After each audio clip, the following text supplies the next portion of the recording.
சென்னை போர் நினைவு சின்னம் அருகே கல்லூரி மாணவர் ஓட்டிச் சென்ற காரின் முன்பக்க டயர் வெடித்ததில் சாலையோரத்தில் இருந்த தடுப்புச் சுவரில் மோதி கார் தலைக்குப்புற கவிழ்ந்தது.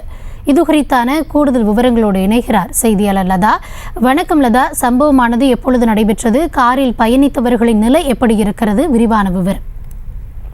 வணக்கம். இன்று காலை சென்னை போர் நினைவு சின்னம் அருகே கல்லூரி மாணவன் ஓட்டி வந்த காரினுடைய டயரானது வெடித்து தடுப்பு சுவரின் மீது கார் மோதி தலைக்குப்புற காரானது கவிழ்ந்து விபத்தானது ஏற்பட்டிருக்கிறது. சென்னை மயிலாப்பூரை சேர்ந்தவர் கல்யாணி. இவர் தனது மகன் ரமணகரனுடன் திருவண்ணாமலைக்கு காரில் சென்றுவிட்டு இன்று அதிகாலை சென்னைக்கு திரும்பி கொண்டிருந்தார். அப்பொழுது அந்த காரை அந்த 19 வயதான கல்லூரி மாணவர் ரமணகரன் காரை ஓட்டி வந்த நிலையில் சென்னை போர் நினைவு சின்னம் அருகே கார் வந்தபோது காரினுடைய இடது பக்க முன் டயர் வெடித்தது. இதில் கட்டுப்பாட்டை இழந்த கார் சாலையோரம் இருந்த தடுப்பு சுவரின் மீது மோதி தலைக்குப்புற காரானது கவிழ்ந்தது.